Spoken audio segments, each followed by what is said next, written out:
Hey, so starting out this week, when you go to see a solo blues guitar player play on stage, I mean this in the nicest possible way, but the audience is a little bit, we'll say, daddish. If you go to see Eric Clapton, you go to see Jeff Beck, you go to see Jimmy Vaughn, you're going to see a lot of khaki shorts watching the performance. When you go to see Gary Clark Jr., it's nothing like that. Here's a guy, sure enough, standing on stage playing the blues, but his audience is comprised of 20-something skinny-jeaned hipsters. It's almost impossible to think that that could happen, but the blues really needed a kick. The blues needed something to bring it into the next generation, or it was going to be lost. And I'm happy to say that Gary Clark Jr., by fusing the music of the Pixies, by fusing the music of Robert Johnson and Eric Clapton, has really done the impossible, which is save the blues. The new Gary Clark Jr. is called The Story of Sonny Boy Slim, and it's out now.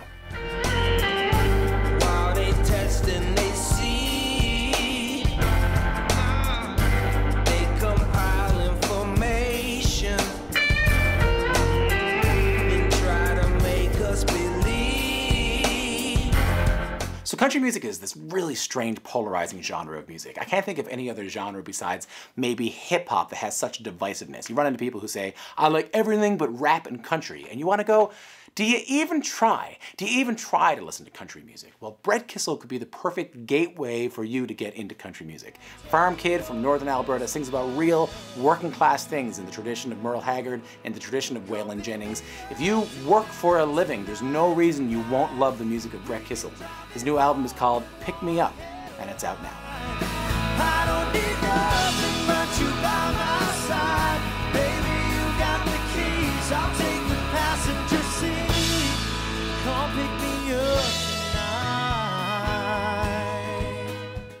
You know, they say as you get older, you begin to appreciate your parents' music. I mean, for me, I was 15 or 16 years old when I started getting into the music of the 60s. There's people now whose parents' music was the 1980s. But even more terrifying than that is that there's a new generation of musicians whose parents' music was grunge, stuff from the early 90s. That generation includes the new Newmarket band Dilly, who are as influenced by the Pixies, by Sonic Youth, by Nirvana bands of the early 90s as they are by anything coming out now. So whether you used to tie a plaid shirt around your waist and vote for Preston Manning, or you're a new music listener, there's something to love for Dilly.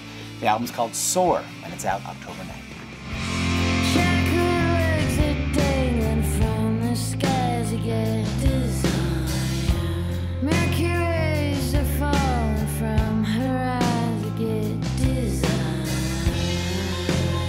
All right, that's it for me this week, Internet people. You can find me anytime you want on this channel, youtube.com/cbcmusic. Thanks for coming into our dark, cavernous studio, and I'll see you next week. Later on.